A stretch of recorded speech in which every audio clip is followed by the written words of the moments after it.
Welcome to my watercolour channel. Thank you for stopping by. Tally ho them. Hello and welcome to another watercolour demo. This is a bit of a sketch today of a harbourside scene here in Newcastle. Just starting out with some blues. I didn't have any cobalt blue, I've run out, but I just mixed up a little bit of ultra and some cerulean in there too. Seemed to do the trick. It dulled down a fair bit later on, but wasn't as sunny a sky as I'd hoped, but that's alright. I'm just going through here, just putting some washes in. I really appreciate you watching my videos, and please feel free to like and share and subscribe to my channel and all that sort of stuff if you dig what I'm doing. There'll be more videos more frequently coming, hopefully doing something at least once a week. Now, just sort of making up some, sort of putting the initial washes in here, little embankment there that's going to become just a bit of rocky outcrop sort of thing there. Now with this water, I've just sort of waited for it to dry off a little bit, just sort of putting in a couple of little marks, and all these little sort of thicker paint marks sort of dry off and fade off, but they become sort of, they become a lot of the depth. They create a lot of the depth and the movement in the water and the slight, waves and ripples and things like that. But they do fade off, so don't be scared of them. Be quite liberal, but make sure the paint's a bit thicker so it does leave a mark and just doesn't wash straight off. Now, just wait, probably just put this through there and wait for this to dry. I think there's another sort of drying part coming up about now. Just making sure everything's good. Here we go. Now there's what I want to do here is put in some sort of distant trees, distant foliage. No green used either, it's all just greys. I figured because the sky faded off a fair bit and dulled off a fair bit, I'm just going to make it a sort of a grey picture, the grey foliage, grey sort of grey features and things like that, and it just seemed to work well. Created a bit of harmony and a bit of unity within the picture itself. Now, in reality, these trees aren't really there. They're kind of, there's a few, but there's nothing like this. And I'm just sort of taking the liberty to, the artistic license, I suppose you'd call it, just to sort of shadow and frame that building in as well. The building becomes really incidental as well. It's not really that important. It's just there as a shape to add a bit of interest. Bit of shadow under the eaves. Now I do apologise for any bumping of the camera. My little girl was wandering around and I think she hit the stand that the camera's on, that the iPad's on, a couple of times, and I think it didn't realise until I was watching it back.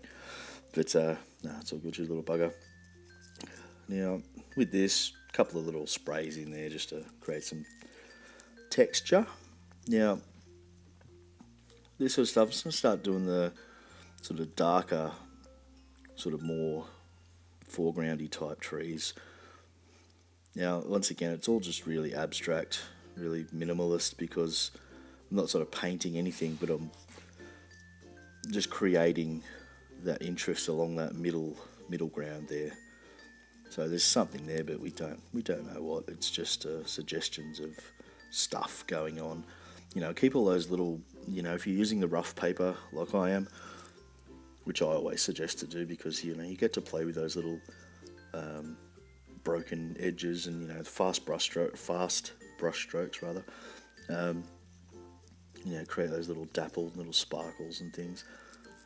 That's really nice. And when you do that, look at that bit above the boat there, above the main boat. It just, you can blink your eyes and think there's people walking along or there's other stuff there, but it's just a single brush stroke.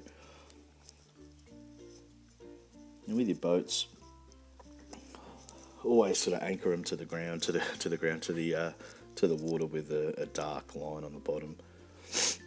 Excuse my sniffling too. I've got a bit of a cold this morning. Don't know why. Just putting in some reflections, kind of sharp reflections. I like sharp reflections, but they end up with this mood and the way this picture turns out. They end up being a little more subdued than I planned. but it still works really well as a final picture. So just sort of dull things down. I've said it before, but I don't know, I don't really like bright primary colours. I'll go for muted tones all the time. It just seems to work. I just seem to like it a bit more artistically. It's a personal thing, but I'm more of a tonalist than a colourist. I don't know, I just think it works better for me. Now, with these reflections, just keep the marks fairly minimal.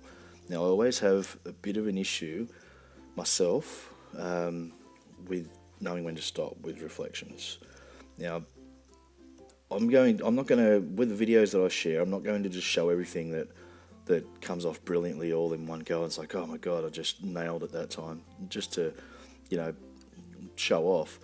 I'm going to show things like this that don't work. There are a few things here that just don't work and don't work like I planned, but I'm going to hopefully show you that if you stick with it and you think you've lost a picture like I do right now, I just sort of sprayed some water, got some, softer reflections in the foreground there, and just sort of create a bit of interest, a bit more atmosphere. It's not the initial vision that I had, but it shows that while you should stick with your initial vision, definitely as far as tone and your colours and things like that go, if you do sort of muff it a bit, you can come back from it just by, being a little bit flexible. Now, I'm just putting through a few more reflections. Once again, just overworking the water, but that's okay. It ends up okay. Just sort of putting a couple of little sort of notes in here about the just to suggest the little deck and the jetty rather, and a couple of the boats in the background as well. Not really too much sort of going on. There's no detail here. If you zoom in and look up close at what I'm doing, I'm just literally just dots and dashes and dabs and things, and it's not rocket science by any stretch, but it just works. You're suggesting things rather than, spelling them out. There are painters out there in watercolours that have amazing skills as far as being able to replicate things and make them look exactly like a photograph and all that sort of stuff. And while I admire their skill, I can't stand it as a form of art. It's just take a photo. If you want a photo, take a photo. I'm looking for something that's actually got character and movement and life, and for that stuff, that just doesn't do it for me. That photorealism stuff. Same with drawing and things. Amazing skills, but it bores me to tears. Probably just jealous. But no, I'm just putting through some final sort of touches in the water, some scraping out here and there. Once again, this is an impressionistic sketch. It's not a finished work. This is a sketch of something that I'll probably do up bigger later on. Even though it's a funny composition with everything sort of clumped all in the middle, it still seems to work once it's all done and dusted. So I'll probably do a bigger, more refined version of it later on. But I do like the energy of the sketch. The sketch ends up being really nice as well. But just putting in some little touches here with different colours. A bit of red. The turquoise I really like on these sort of scenes. I mentioned gouache. I use gouache.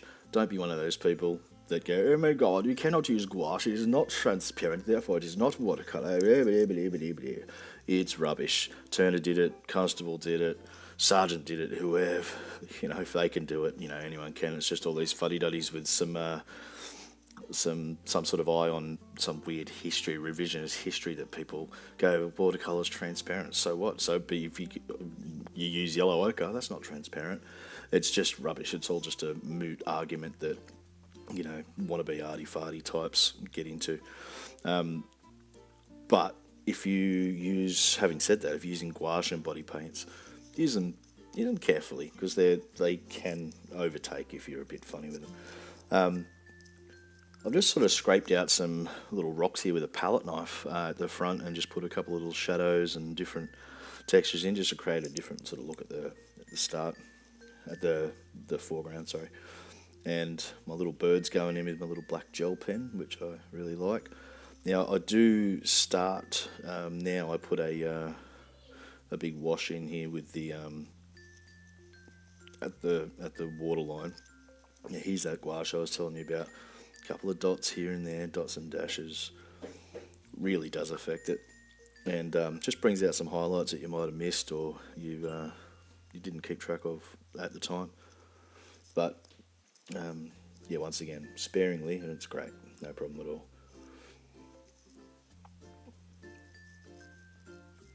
Yeah, there's a couple of just a bit more refinements on the masts. No, it's all looking good. Once again, it's a sketch, it's rough and ready, but you can see how I work and some brush strokes and stuff here and there. Now, here we go. Here's a couple of little extra strokes in the foreground water to give it that bit of depth, that bit of darker colour, and otherwise the water just ends up looking quite flat. But no, I really appreciate you watching this, and I'll see you again real soon. Cheers, guys. Bye-bye.